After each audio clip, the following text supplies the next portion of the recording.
Okay, it's Okay. a go. Yeah. Boom. So thank you again for trusting Yeah. me and the universe to come here to meet me Mhm. and to do this concert. I just felt like I was supposed to bring you. And so, Here we are. so this interview is really about your journey.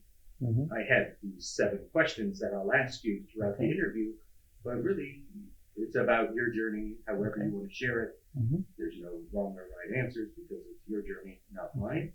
My job is to receive your story and to help promote through your interview and everybody else's this resonance that people have for each other, Mhm. that we're all on this journey together.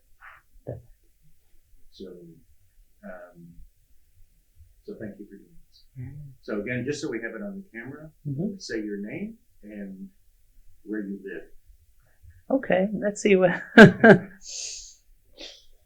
My name is Netanel Goldberg. I'm opening a small for my middle name that I don't use a lot, and it's David. So Netanel David Goldberg. I live now in the gap in between Israel and Greece, and finding me and my wife, a place where we can rest our bodies for the next coming years. And you can look at me. It's fine. I can look at Yeah. it. Okay.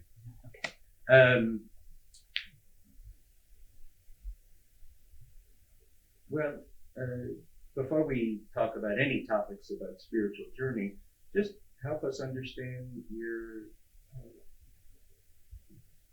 time as a child and growing up. Okay. Where you were born, and tell us about your growing up years. Okay. So I was born in a kibbutz in Tirat Tzvi. It's a small kibbutz near the Jordan Valley. Very hot place, very beautiful, a lot of springs. To a family of chazanim, cantors, and prayer leaders. So in a way, I grew up into a tree of music and chazanut, classical chazanut, but also liberal chazanut. Liberal. What do I mean liberal? So my grandparents were really classical chazanim. And my father and my mother, as a new branch in that tree, they took the chazanut but dropped the classical version of it and brought the emotional version into the melodies. So it's not this dramatic, big pathos of chazanut into a very emotional path. And into that I grew up in. As a child, in my very early age, my parents went to shlichut to New York, and I've been there for 3 years. And when I came back to the kibbutz, it was difficult because I was in the 1st grade, very different, didn't speak Hebrew at all, into a kibbutz that is really Zionists. I want to say it's a factory of Zionism, okay? And really strong people, rough people, and I was very fragile. Since I know myself, I'm a fragile child. And I grew up in that system.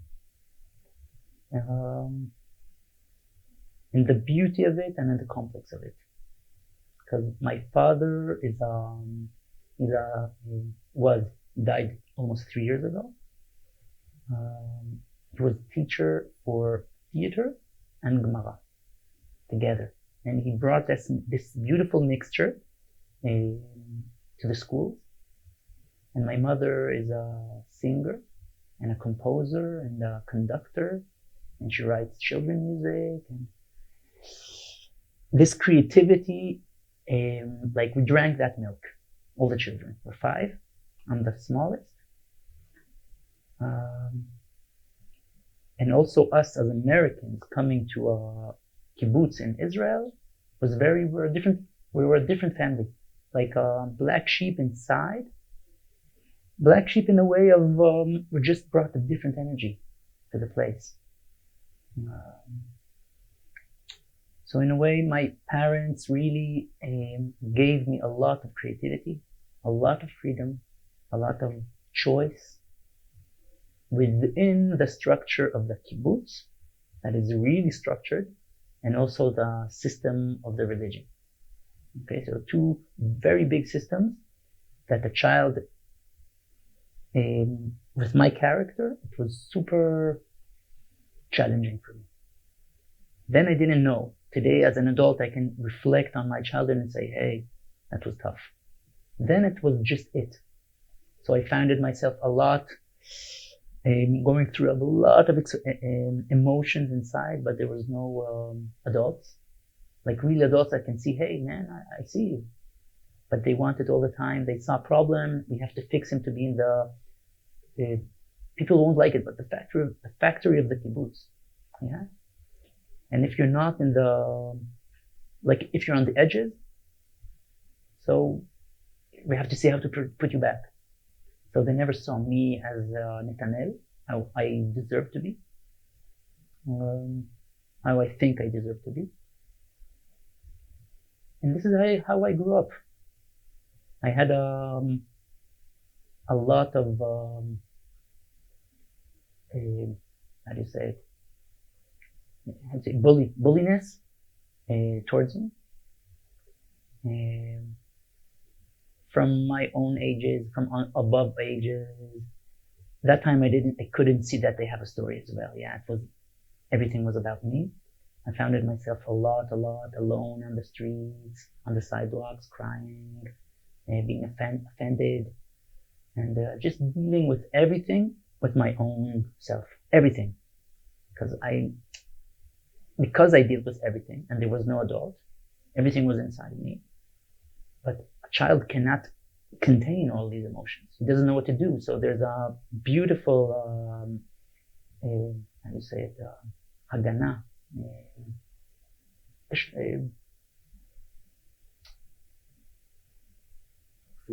No, not futsal, no. It's like a shield. Okay, so as a child, they put a shield on myself, and then another shield, and then another shield, and then another shield. Every experience I had, like, I had a tough time, and I had a lot of anger inside, a lot of anger and rage inside, and I had to find places to take it out. So at nights or on Shabbatot, even, I would go to the place of all the tractors and all the electricity spaces, and I would just destroy. I had to take out all the rage. And one day my parents took me aside and they told me, hey, we see you have a lot of rage, we'll take you to a therapy. So they took me to this woman, this witch. In that time, it was like strange, and she put me on a bed. She put many rocks, like crystals, on my body. And the strange thing is that afterwards, for around 30 years, I didn't be angry. Like, I forgot about anger. And the thing is that the anger didn't forget about me. So in a way, it was just I had a problem from their perspective, and we have to deal with the problem, so we'll suppress the problem, and then, like what we know all over the world is happening in the streets. So the rage needs to come out sometime. So it went after when I had this a safe zone. If people could see me, the rage could go out. I'll do it jumping. I finished school. I went a bit to yeshiva before in Israel. They threw me away after a year and a half. Not for me. And then I went to the army. Before the army, I did a shnat shirut. Like a year, there's a project all over that before the army you go to 1 year to serve the country in a different, like a volunteering. I don't know how you call it. In Hebrew, in Israel, you call it shnat shirut. It's like a year of servant. and I went to work with Down syndrome in a very big institute, Feuerstein. It's called Feuerstein Institute in Jerusalem. And then I went to the army. I went to the Navy. It was tough as well. Until when do you want me to go? How far do you want me to share? Keep going. Yeah? Yeah. Okay. Yeah. After the army, I went out. I studied. This is very formal things, yeah. So I studied the massage, and then I flew like every Israeli. I flew to India. I did my round. There was all the time something inside me since I'm a child.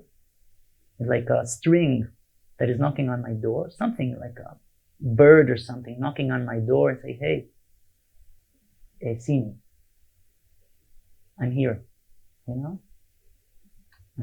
Maybe a butterfly or something. In my therapies afterwards, I really felt I have this butterfly inside me, and there's a shield protecting it, armor is protecting, but inside there it's alive, waiting for me. So army, there's India. I came back from India and I felt I needed to go and study something, and I loved dancing, and I loved theater, and I loved music. So I looked for a place that can combine all the three, and I found a beautiful school in Tel Aviv. It's called the theater and body theater. It comes from another big school in France. It's called Jacques Lecoq. And their teachers came to Israel, and I studied 2 years, and it blowed my mind of creativity, of dance, of theater, of how to be in front of people on the street, inside the circuses. And I found myself for years, like 10 years, doing street theater. And then I needed to take a break. I went to work in an organic farm, and then it broke my back. Literally, it broke my back. Something with all the heaviness and stuff. And then my process started. Like I can see it as it broke my back, and I could see it as this thing knocking on my door, knocked very strong because I didn't listen to it, to this, and it had to break me. And it broke me. And I remember myself crying from pain, and my brother, Aaron, came in to me and said, hey man, you have a present here. That time I couldn't see a present, but it was a present of my life. After that, I had many other presents like that, not like that, but different, as the body being the guide. And I found myself for 1 month lying on my back and gazing, that's bohe. This is how you say bohe, like just looking, like stuck into the roof or something outside. And I started to think, hey, why? What? Why here? Why in the center of my back? Like really in the center of my, not the back, the center of my body. Why in the center? And things started to come to me. Understandings started to come to me. What's your center in your life? Not being multitasking. What's your center of your life? Music. Thinking. That's the center. Drop everything aside. And for sure, the understanding came, but to manifest it within the body, it's two different things. So it took time. When I say time, years, until really I understood how to work with the body. Until today, that the body, that it will serve the cause, serve the voice, serve the music. And I started to devote myself only to music, and to voice, only. I put aside everything.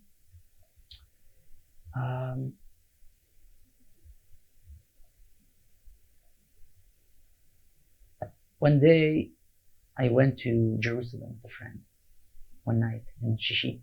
Friday evening.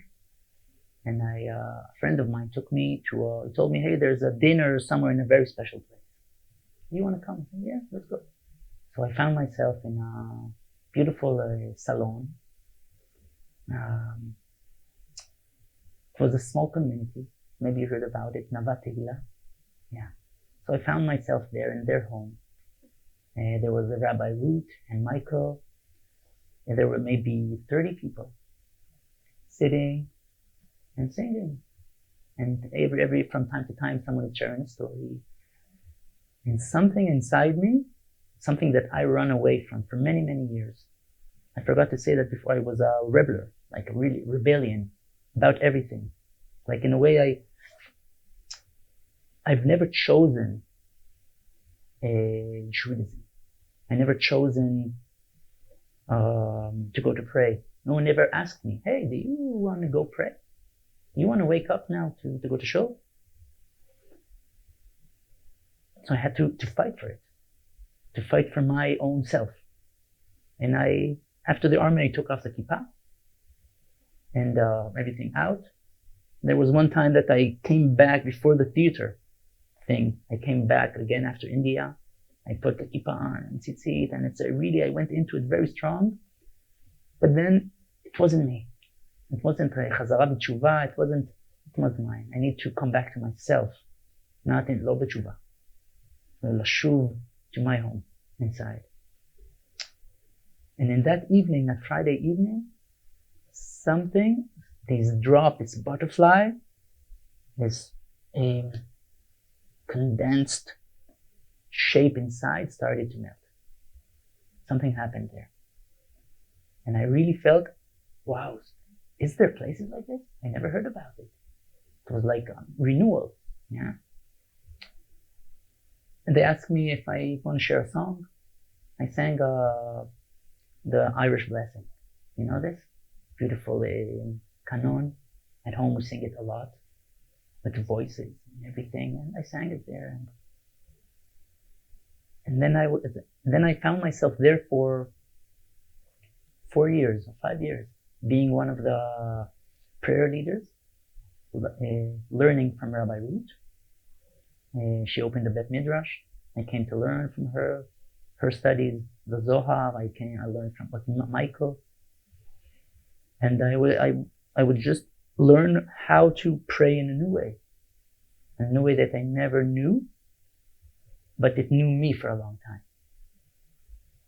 And after that, I went out from that and I started to curve my way with these prayers, with intention of taking a full mizmor and taking one pasuk and starting to go deep with it. And I remember myself going to small salons with 2 people, 3 people, and just singing, bringing in small intentions, learning from Rabbi Ruth just how to direct the people into themselves, but into the connection of something above. We can call it God, Spirit, whatever. And I grew and grew with all the waves of life. And the body continued to knock on my door in many, many, many ways. Through my throat, mainly through my throat. I'd like to remember me, hey, what's your center? What are you here for? To drop off all what you are not. And it's a process until today. Like really to drop off all what you are not. And now I'm doing it around 18 years. This journey with all the beauty complex chaos. Until we're sitting here.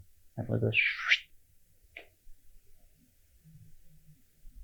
for sure I forgot things, but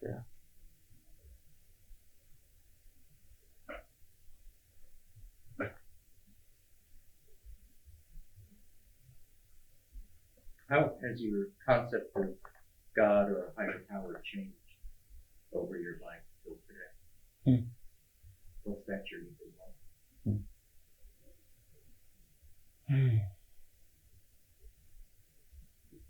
I have to say thanks to my parents for introducing me to God. My parents, maybe my grandparents that I never met. Just my grandmothers I met. my grandfather did. And maybe before that, I have to gratitude them. So I grew up into understanding that there is something above me. Okay? That for that I'm living. But what I learned is that it's happening inside the synagogue. Or when I pray for it, it's here. Okay? So, but it's me and it, in a way. And when I boxed at a rebellion, in the religion, I also boxed God in the same time. So I took the baby with the milk, and for many, many years. But all the time I had this deep conversation with it. All the time. It's even not a belief. I don't believe in God. It's built in. It's like, do I believe in my hand? Does the hand exist or does it exist? It's not a question of belief. It's part of me. But this will come after. And this understanding. Before it was like us sitting here, talking. In the beginning, for sure, it was with all this big glory, God glory, punishment glory, not punishment glory, punishment, and ashamnu, how do you say it? I'm guilty, chataim.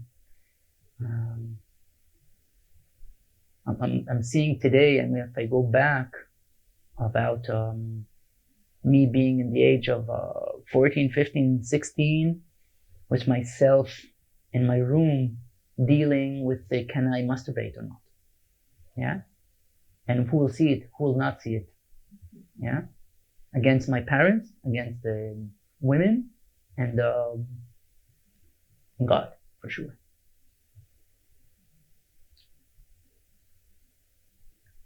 Year passed, and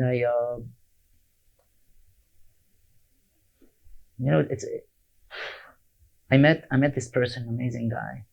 I wish you can interview him one day. His name is Shai Ol.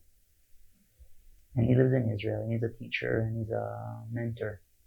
He helps parents how to parent in a healing way.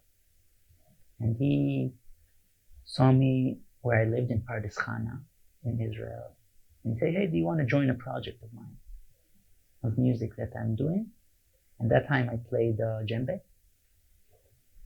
and singing, and say, yeah, let's do it. And we were like 10 musicians with his music. And he introduced me to this crazy idea that God is inside me and not outside.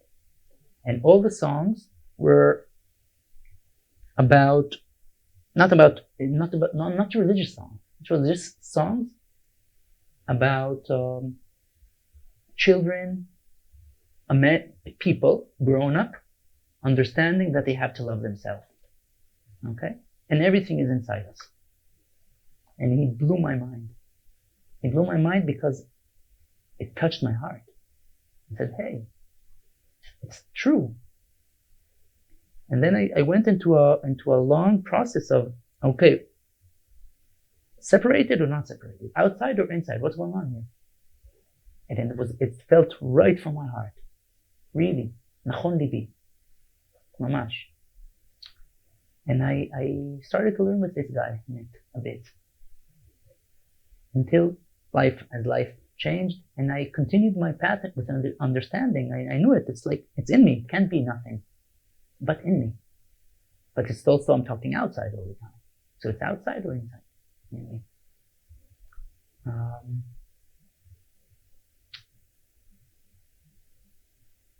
After a few years, I can't put a point on it, when it happened, what.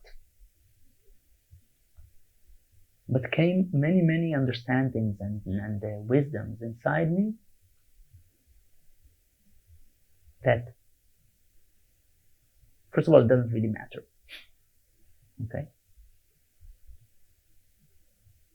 There's nothing but it. And there's nothing but it. When I say nothing beside that, it's not inside, it's not outside, it's just it. Without it, we're nothing. Whatever is giving life to everything is inside me and inside you and in between us now. Us trying to grasp it or to catch it, like holding water in our one hand, fist one on the river, like holding it. We can't really catch it, but we want to catch it.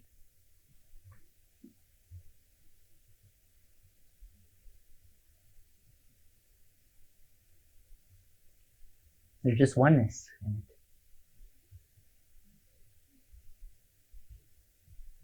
I see it in the trees.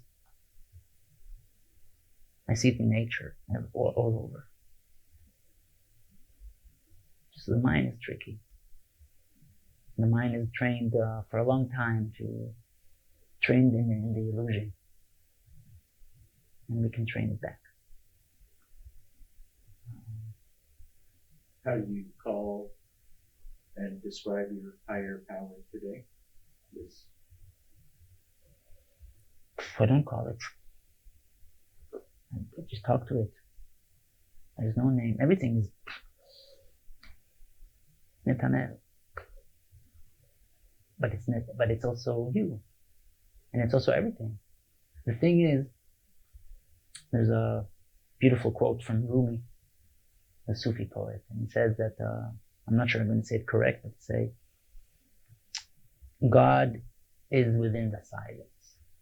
Everything else is just a terrible translation. So as humans, we try to catch it and say, hey, what's the name? What's the name of this bird? The bird doesn't care what's her name. She's one with everything. We need names to establish ourselves in this chaotic world, or to understand our body. This is my body. Okay. All the names in the world. I see it everywhere. In this context, what do you think it means to have faith? And I'll say it opposite. I think without faith, it will be very challenging here in this world. Without this understanding that there's something above us, or that we're not alone, have to dealing with our life. Yeah. So in the way of faith, and our strength is I want to go there. I have what to do here. Beyond I just wrote a book and now I finished the book and now it's finished. Okay. There's something bigger in there's more to do.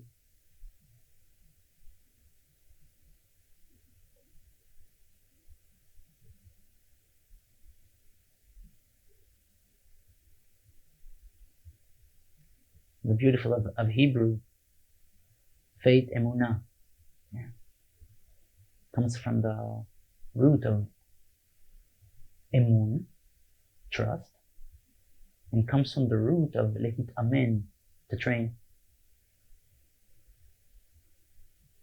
We must train ourselves and trust ourselves to come to a place of emunah.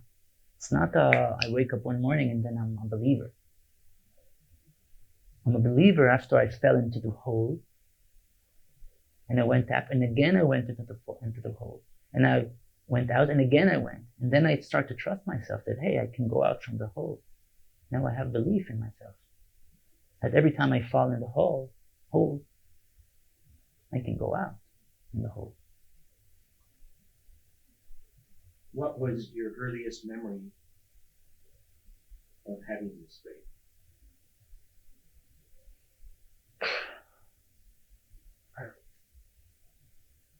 The first time you feel like you understood this, that this was a part of you.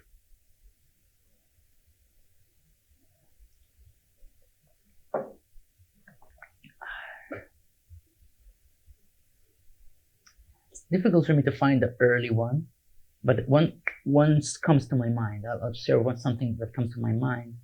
I'm walking in a mandarin field late at night next to my house,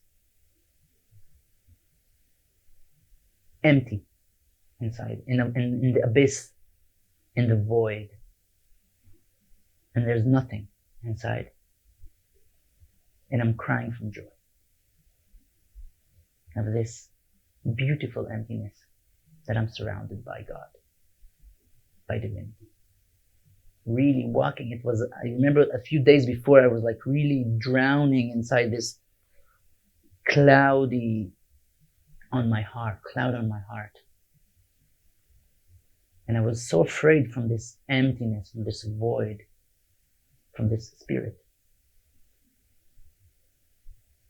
And then I found myself empty.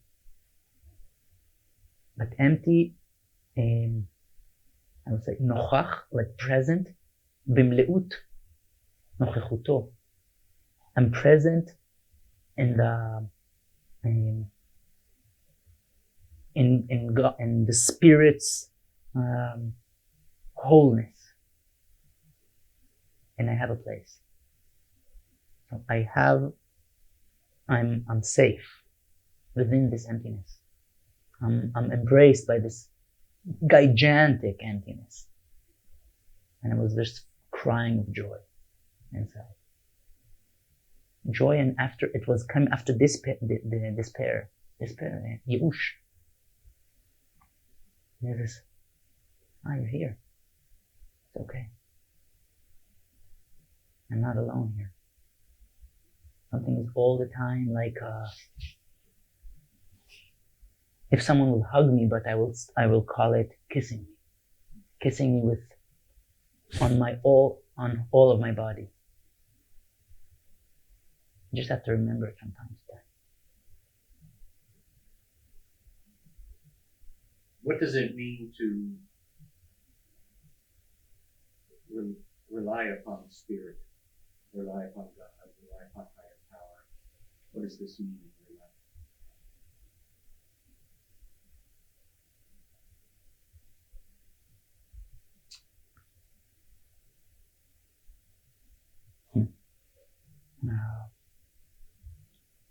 I think I'll share a few. I say it and I do a concert, and my mind starts to work. Hey, do they like it? What's going on? Am I connected? I'm not inspired. All my brain things, and I see that I'm not connected enough. And then this remembrance comes to me and say, you know what, God, take it, it's yours. I don't care. Really. I'm not connected. You take it from now on. And then it's just drops, It's like remembering it's not mine. It's not mine. I'm just I got a present. Each one got a present. I'm not talking even about the present of me being a singer. As a present, we're a present here in the world. A gift. What do we do with a gift? It's a different conversation. But understanding that there's the wind, spirit, everything leading us. We're not alone. We can give all our waves, all our experiences to the spirit and say, hey, it's yours.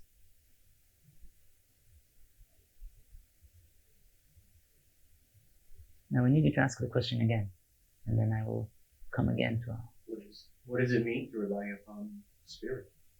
A lot of joy. A lot of joy and a lot of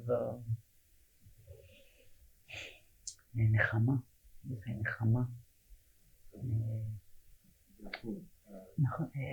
Comfort. Yeah.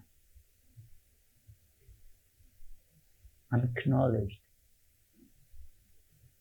I walked a year ago, and we talked a bit before, like a few days ago, and One of the things, I walked in the desert and the spirit called to me, and I went to sit in the desert. And maybe I didn't share with you. I don't remember what I shared. And I had this call to stay in the desert. I listened to a call, not a phone call, but a call inside me, and this voice talked to me and said, "From now on, you don't have to be acknowledged, because you're acknowledged by me. Not anymore. You don't have to be acknowledged by people anymore. I see you.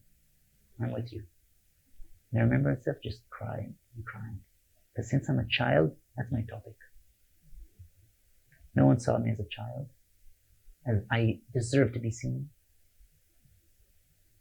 And when I put myself on the stages, because this is what my father and my mother did, it was also my creativity, but also to please my parents. It's not by a mistake that I'm today on stages. Now I'm seen, but I'm also from time to time a slave to these acknowledgements.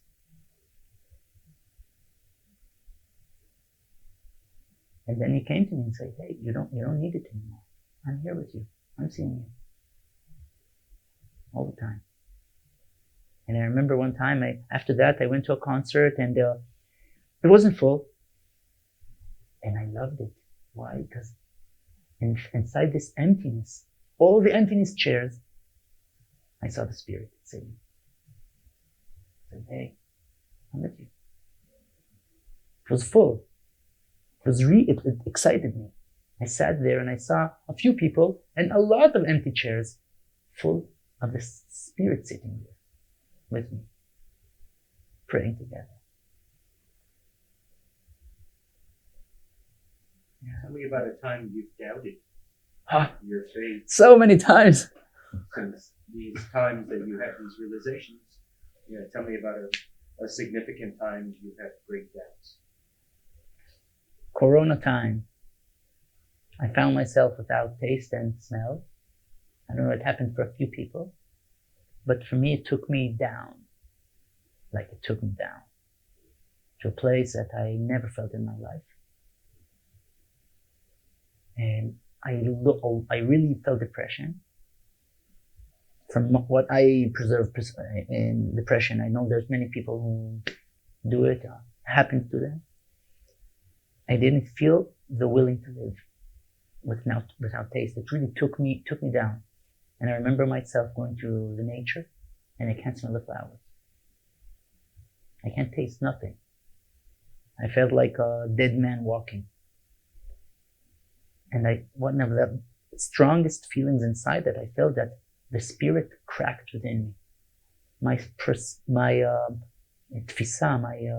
How I catch the Spirit, cracked. Whatever I think about the Spirit, whatever I try to grasp the Spirit or to understand the Spirit, cracked. And it shook me. Like, it's something else. It's not what I think. We're good on yeah. This is one time. How did you come out of that?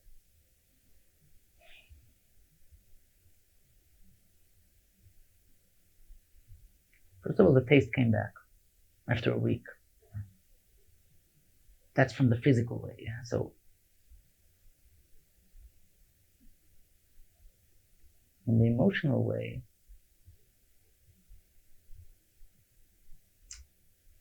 there was a moment of understanding that I don't know the Spirit. My narrow mind, that is a very wide mind, but a very narrow mind regarding itself, is trying to catch the Spirit in a specific way. As maybe to protect myself, to help myself, that it will be helpful for me to walk my path. But I understood that I know nothing. And I can even more drop myself.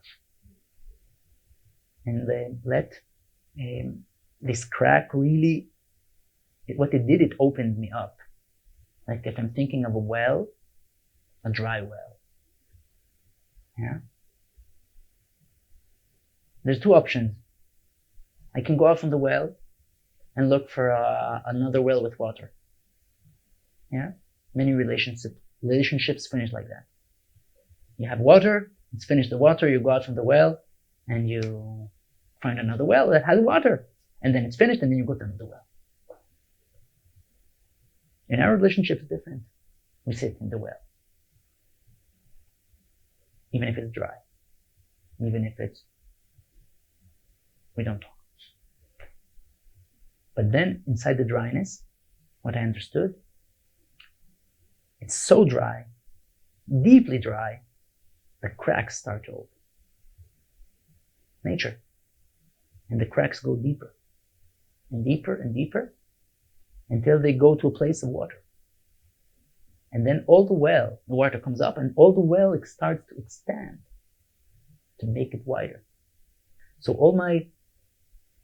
how I catched the spirit just went far wider from what my small, narrow mind until that time. We have no clue. Whatever we think it's this, it's again like catching water. It's nothing, it's moving, it's changing, it's shifting, we don't have a clue. And in the same time, to let go to it. To trust it. Trust ourselves inside.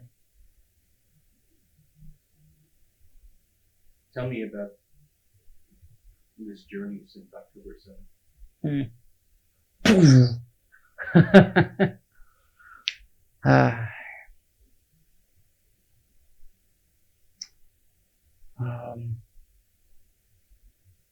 October 7th.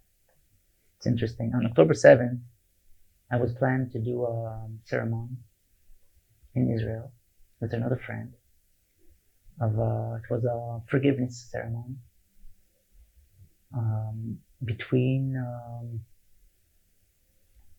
the archetypes of the Hebrew and the Palestinian archetypes within ourselves. It's supposed to be a big thing, and wake up in the morning and I go on news and I see what's happening and say, probably we have to cancel it. We didn't know what's happening, and canceled it.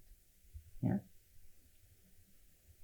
And then for 4 or 5 days, I didn't know really, but fear started to really come inside my veins.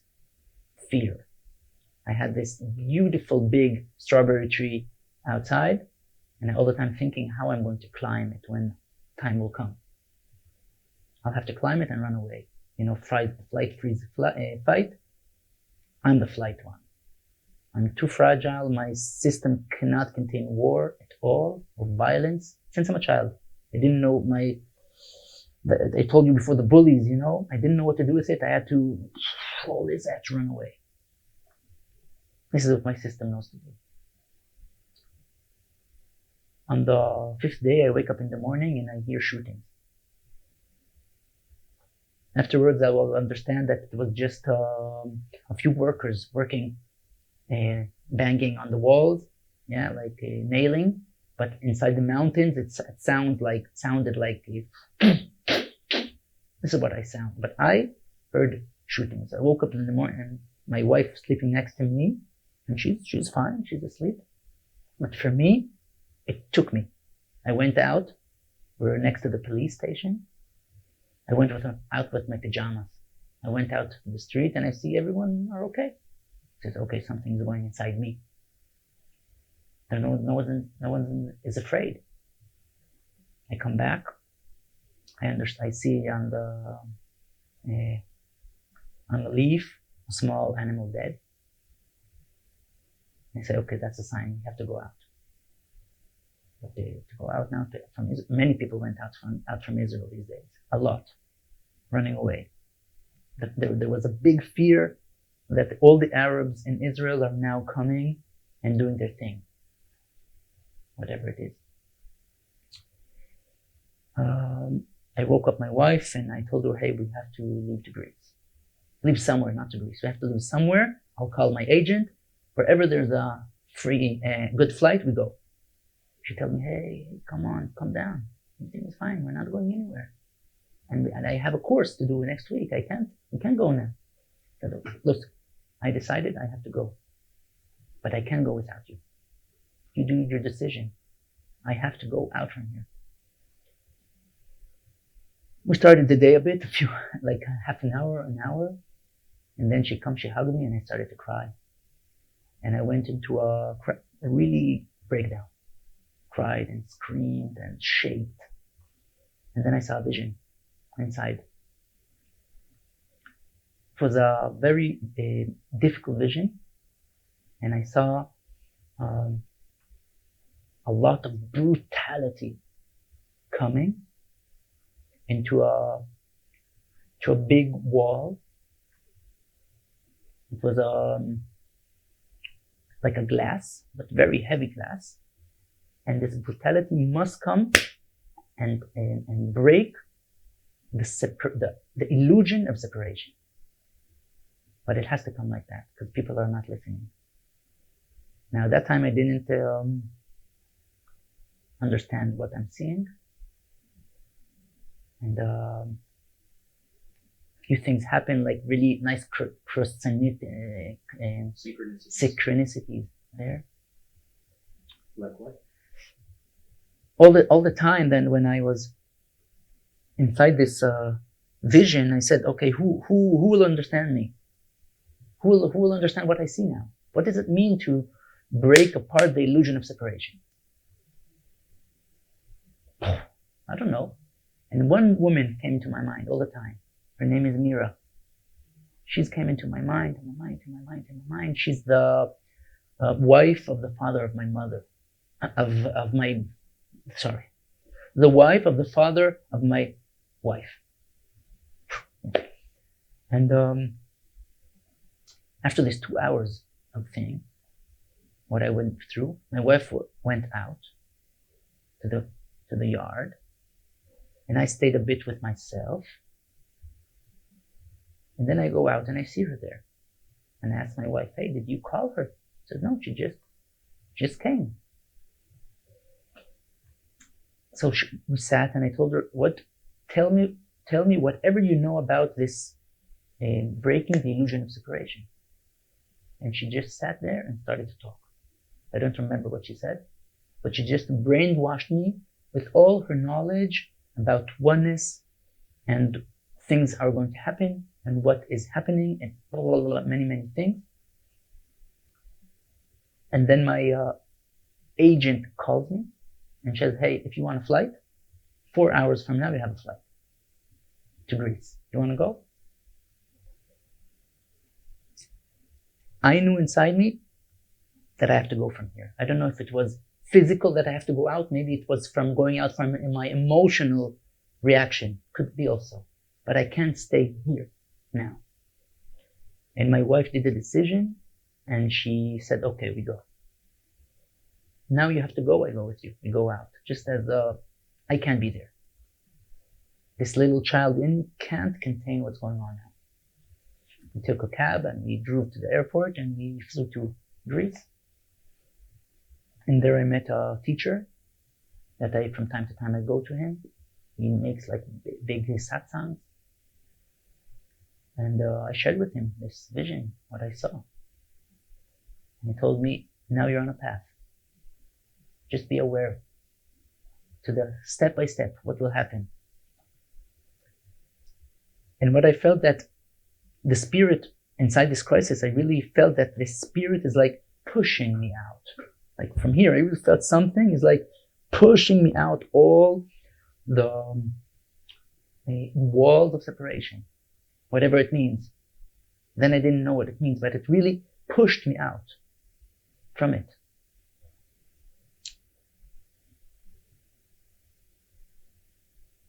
And then things started to come to my mind. Like I could really started to see these walls I went out from. I could really see them. I could see how systems work until where it started and where it could go to if we blah blah blah take off whatever we take off, and that people are not listening. Like I wasn't listening on my body. If I was listening before, I would just okay, I have something in my back, I'll go treat it. Okay, or maybe we're listening but we don't have time now to do actions, so later we'll do it. Yeah, when we have another trauma. Yeah, and since then something in me is like going out from the stories of things, out from the titles of things.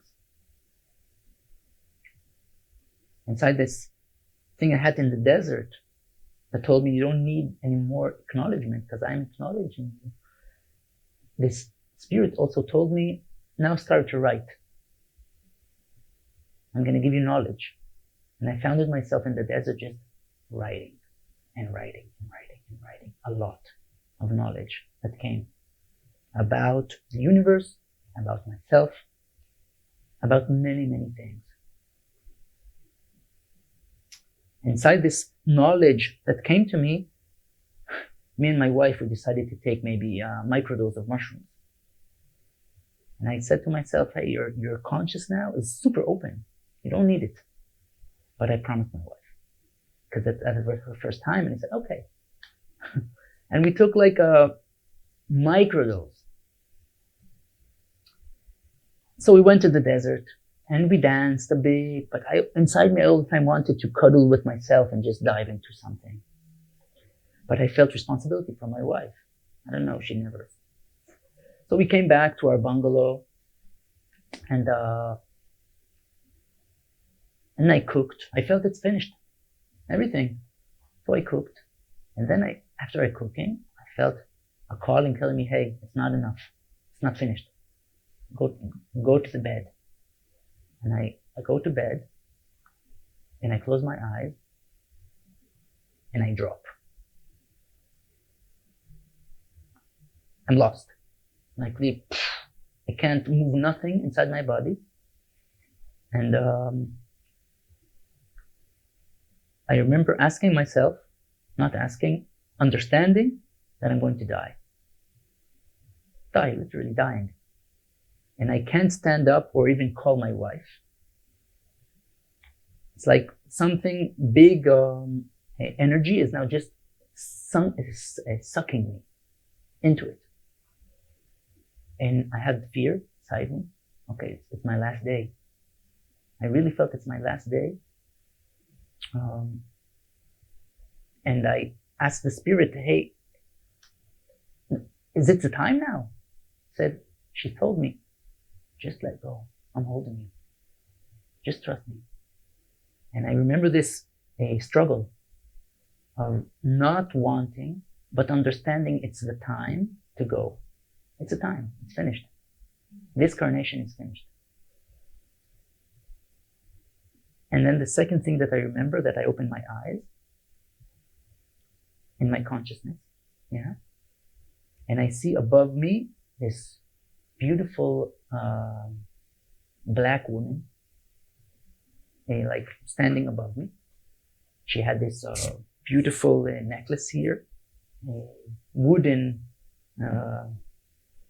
with colors here, necklace, and she had a crown on her, and she had a stick on her right hand, just like above me.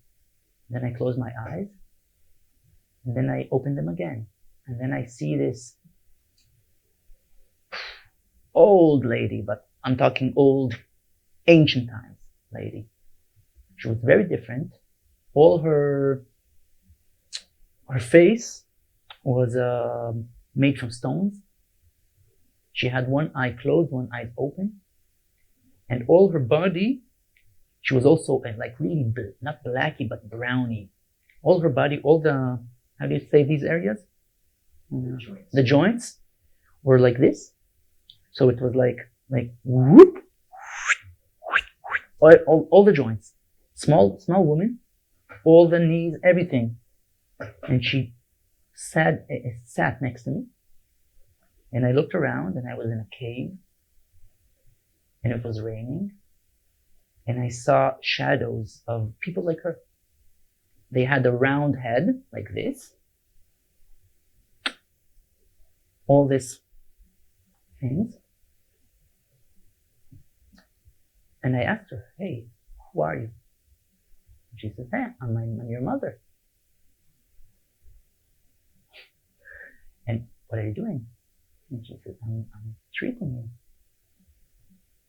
And then it dropped into my mind that I'm also dead. And now she's taking care of my body, going into the ground.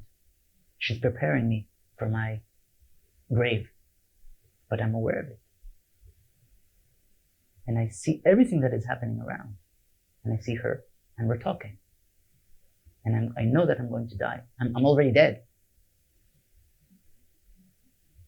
And she's beautiful, my mother. And I asked her, from where, בעברית, when is it happening? And then she said, just long time ago. And then I close my eyes and I open it again and I see this big, seems like birds or something, coming in with these cloths, taking me, my body, and putting me, I remember myself just put inside the earth. Just putting me inside the earth. And I see everything. And then a terrible pain comes to my liver. Physically. And it takes me out from this vision. And I a terrible pain. Takes me out from what I'm going through to the mattress. And I I need to breathe again. And I need to, something is happening here, and I understand that I'm here now. I call my wife. I don't know if she's hearing me or not, but she's hearing me, and she's coming physically. And please touch me, just be with me here. And she's there with me. And then I'm for 1 hour, I'm jumping from this grave, from the woman to this world, chak, all the time, until I wake up, finally. And something very deep, it came into me, that this understanding that I was already here, and I will come back again, and I was already there. And there's nothing that is really dying but the body. Just because one of the strongest things that when the war started, if you need to do it, you had to do this.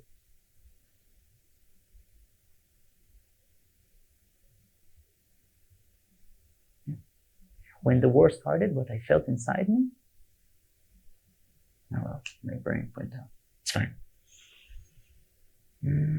What did we talk about? I forgot. All good. Come. I just want to share what the thing that from the war, and then when the war started, it didn't start then, okay? The war started much before. It's one of the expressions of the war now. I remembered that it happened already. I was here already. And I'm inside a loop. I didn't know exactly what it means, but I understood. I knew. It happened to me already. I'm inside a loop. And it's happening again now. How can I go out from the loop? I must go out from the loop.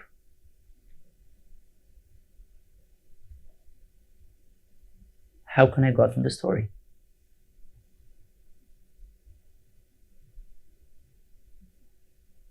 How do you understand that today?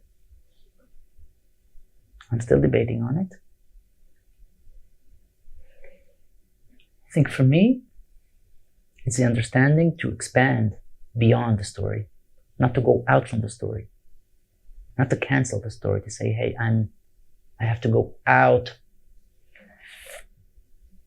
and cancel it, but to expand above it. It's like asking myself, am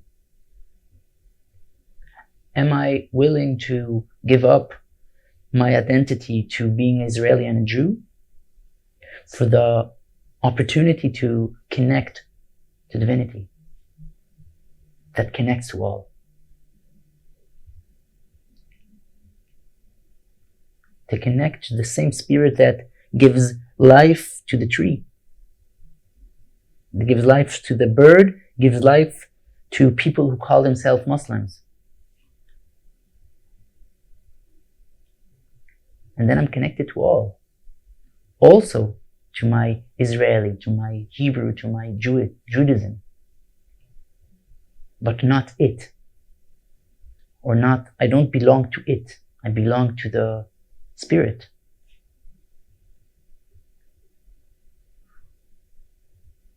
What are you most grateful for today? Most grateful.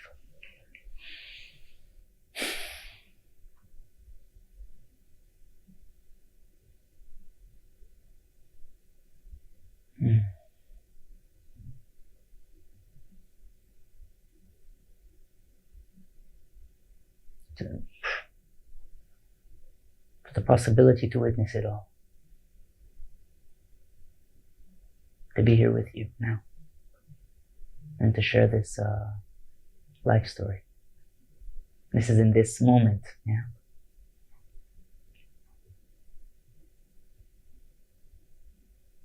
I'm grateful for the understanding of nature that I'm part of. And I'm grateful for the gift that I've given, that the Spirit gave me, to sing. And I'm grateful for my parents and my beloved. It's many things I'm grateful. I'm grateful. What's your greatest wish? Can I also do now many wishes? Many greatest wishes?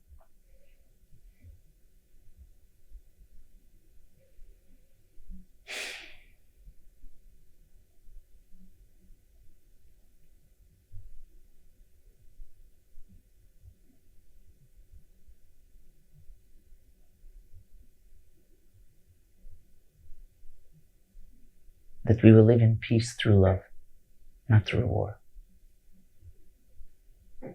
That we can really... There's a prayer that I say every morning, that I wrote to myself, and it's to...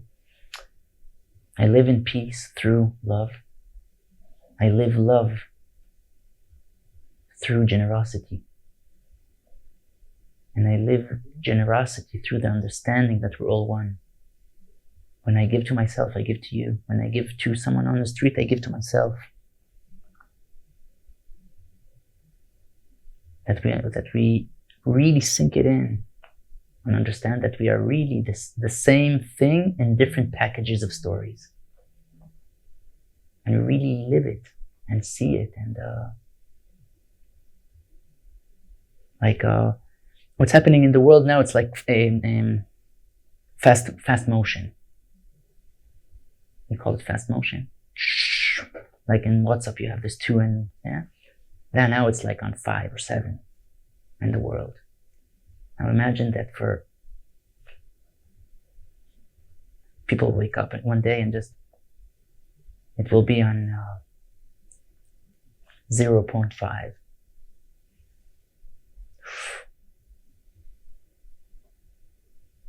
I wish that people will cry more. I will not even say cry, let the tears come and wash the streets from all the blood. Like I can see this vision of people just waking up one day and starting to cry. Everywhere. Crying and crying and crying the grief, crying the pain, crying the love, crying from joy. and all the tears are just going out and starting to dissolve and dilute the intensity of war and blood and everything, and it will just be washed back to the ocean, back to the earth.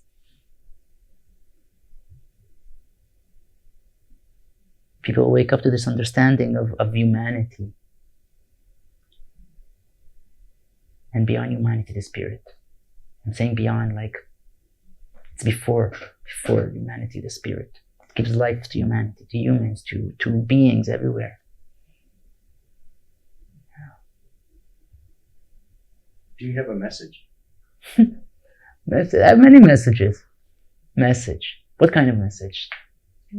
People around the world will see this, mainly online, sometimes in the exhibition, maybe in many different ways, well beyond us being alive. Yeah. What is the message that you would want people to hear?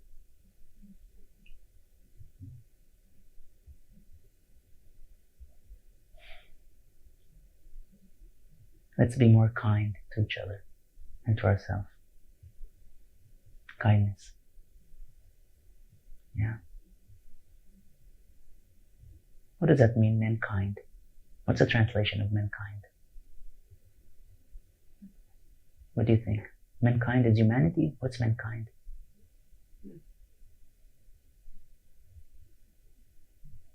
The human race. Human race. So kindness. For each other. Even if it's outside from our comfort zone. Kindness. Yeah. We're going to make a portrait of you. Okay. You've had many pictures of you taken, but we'll make a portrait of you. What do you want people to know about you when they see your portrait?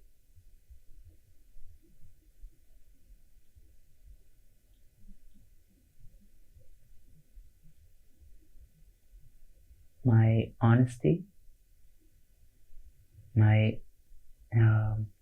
innocence, and my vulnerability.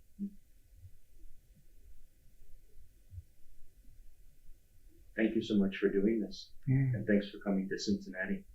It means a lot to me that you would come here and do this concert and spend this weekend here. Thank you, Daniel, for the hosting and the generosity and this sharing wisdom together. Really. One last request. Would you play the Birchat HaKohanim, the Birchat Shalom on camera? Beautiful idea. Yeah. I think we're fine with the microphone set up to pick up the guitar and your voice. Guitar's here. Perfect. Beautiful idea. Was it an intention before or just like that? What do you prefer? No. If somebody is a musician or singer, I always like it to be.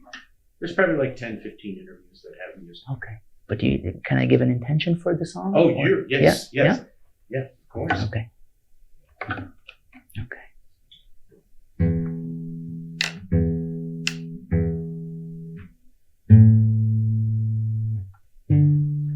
Scoot the chair back also about a foot. Yeah.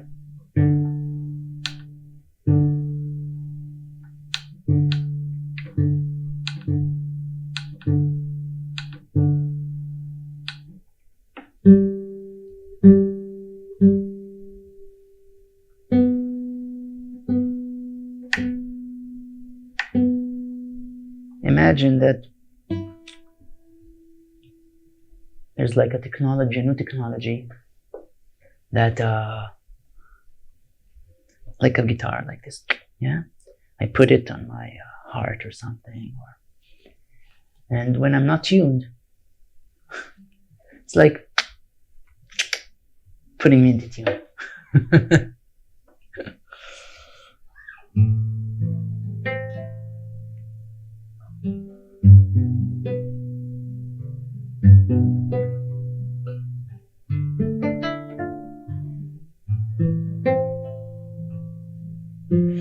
So this prayer is a prayer for peace. Sang in Hebrew.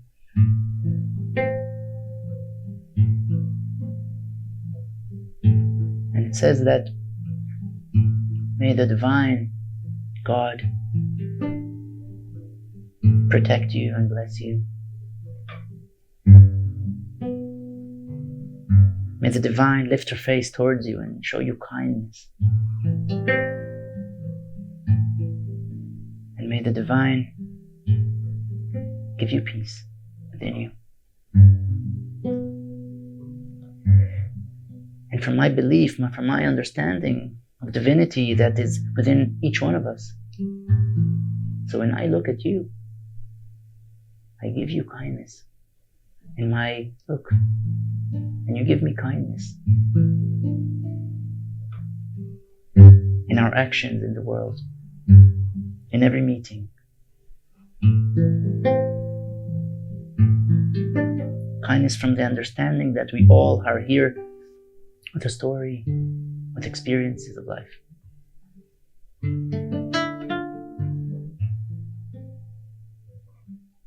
See each other with a good eye.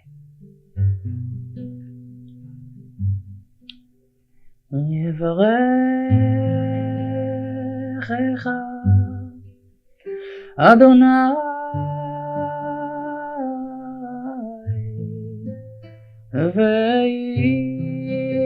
וישמרך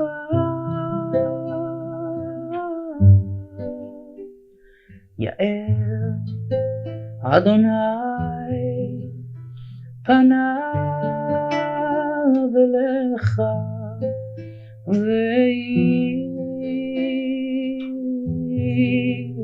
ויחונך יישא אדוני פניו אליך וישם לך שלום שלום יישא אדוני פניו אליך וישם לך שלום. יברכך אדוני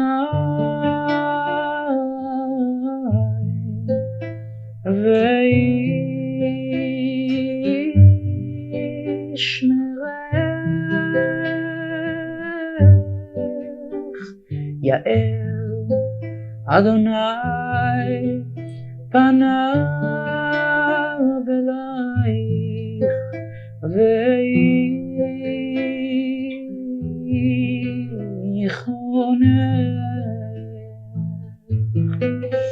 יישא אדוני פניו אלייך וישם לך שלום שלום יישא אדוני פניו אלייך וישם לך שלום.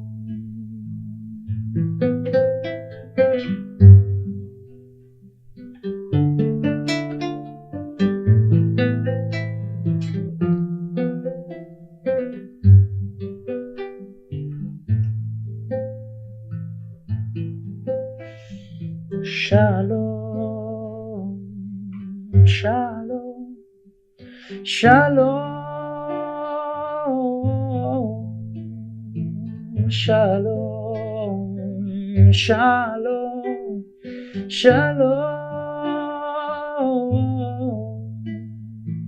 shalom, shalom, shalom. Salam, salam, salam, salam, salam, salam.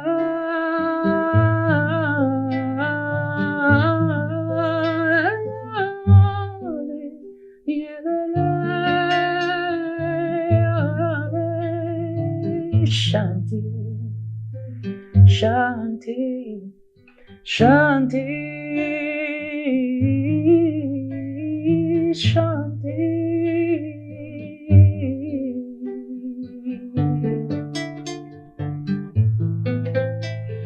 Shalom, peace, salam, Shanti, Shalom, peace, salam, Shanti, Shalom, peace, salam, Shanti. ויעשה לך שלום, ויעשה לך שלום, ויעשה לכם שלום, ויעשה לנו שלום.